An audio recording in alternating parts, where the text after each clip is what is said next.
I have scoured the entirety of Destiny 2 Lightfall, looking at every possible build, looking like Doctor Strange, looking at every outcome, and I can honestly say that today's build is the deadliest for Destiny 2 Lightfall. So if you're a fan of overshields and explosions and unlimited healing, this build is for you. But like always, you can find timestamps down below and the dim link in the description.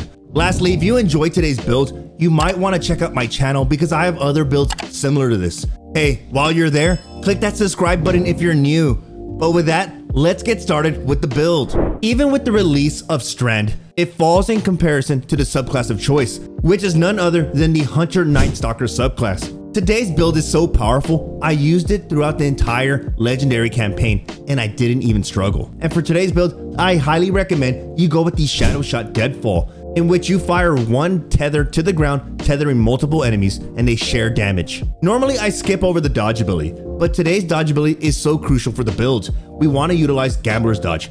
Dodging near enemies fully recharges your melee ability. Now we can skip over the jump ability and also the melee ability, but for your grenade, I personally went with Vortex Grenade. You can use any grenade you want, but for me, Vortex Grenade feels like it does substantial amount of damage to multiple enemies in one area. As for aspects, we're given 3 choices. For today's build, we want to utilize Vanishing Step. Dodging makes you invisible.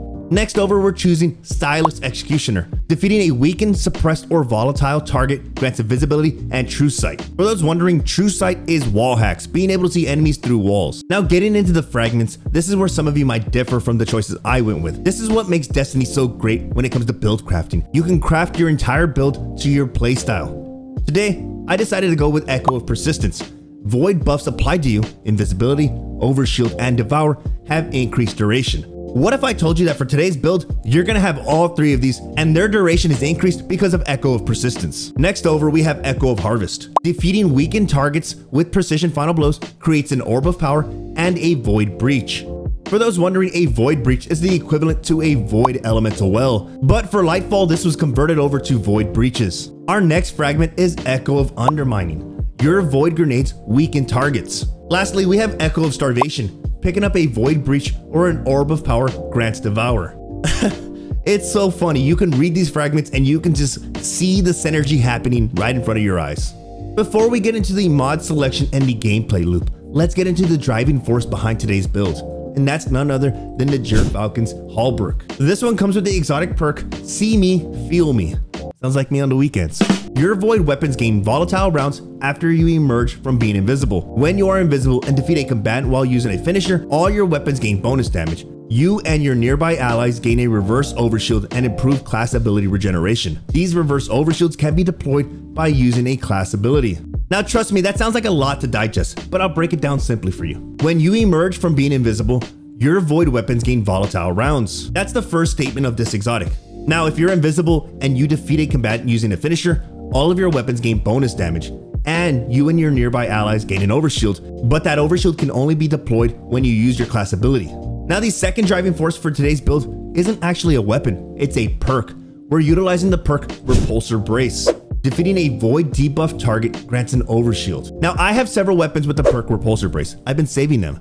I have my favorite one, which is the Hero's Burden, but I also have ones like the Exalted Truth, the Glacial Chasm, and also the new Suros Rapid Fire Frame Sidearm. Let's not forget that last season's ritual weapon came with the perk Repulsor Brace, and that's going to be the Valesse X. Now, if you're still looking for a good weapon with Repulsor Brace, on screen you'll see several weapons that randomly roll with the perk Repulsor Brace, so if you can, get your hands on one of these weapons.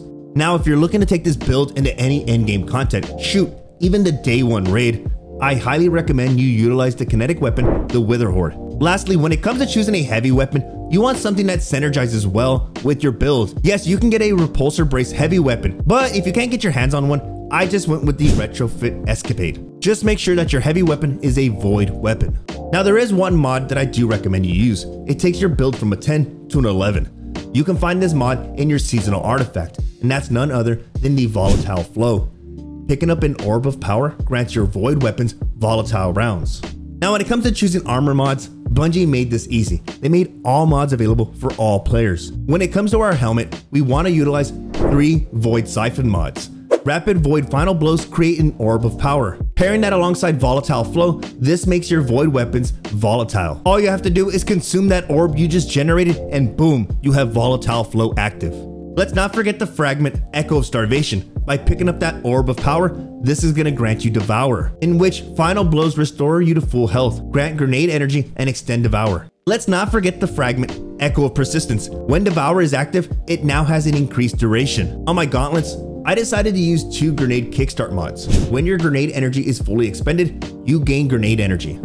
The reason we're using 2 grenade kickstart mods is multiple copies of this mod can be stacked to increase its potency of its effect. Now keep in mind it does have diminishing returns for each additional copy of this mod. Now moving into our chest piece, we want to use 2 charged up mods. This increases the maximum number of stacks of armor charges we can carry by 1. Since we are using 2 copies of charged up, this allows us to carry 4 total armor charges. Now moving into our leg armor, we want to utilize the mod Stacks on Stacks. Picking up an Orb of Power grants you 1 additional stack of armor charge. Keep in mind that equipping additional copies of this mod provides no benefit.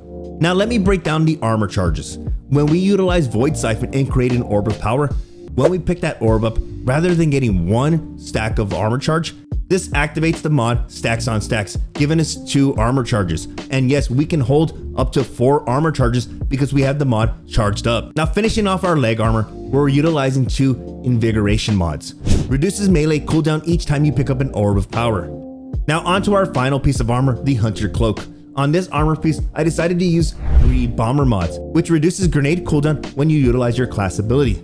Now the gameplay loop is simple. You want to keep your Devour, your invisibility, and your overshield as active as much as possible.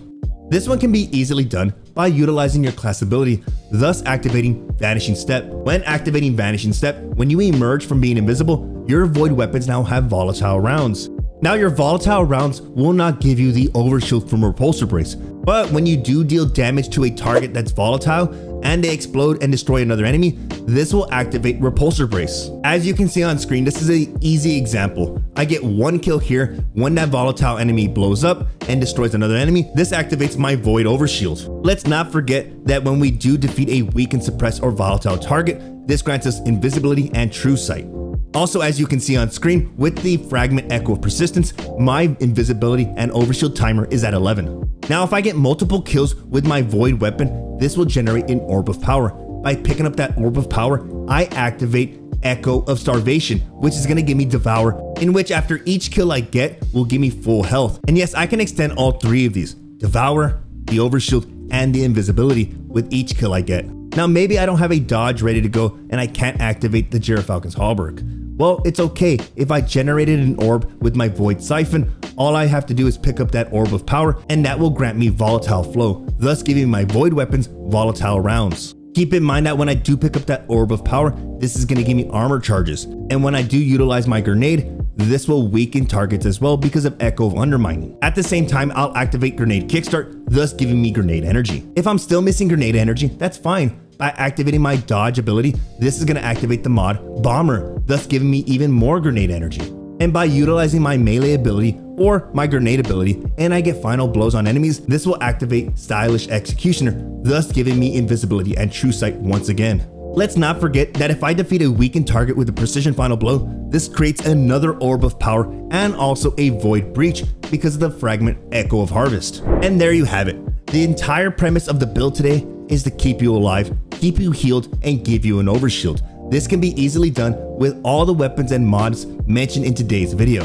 I know what build I'll be using when myself and my fire team jump into the day 1 raid, and it's going to be this build right here. I highly recommend this build for anybody jumping into a day 1 raid, or even better, if you're still completing the legendary campaign, this is a great build to use. Let me know down in the comment section what you think of today's build. Yes, it's by far the strongest build in Destiny 2 Lightfall. While you're at it, do me a favor and click that subscribe button, and don't forget to turn on all notifications. Thank you so much for stopping by. You have a good one, and I will see you in the next video.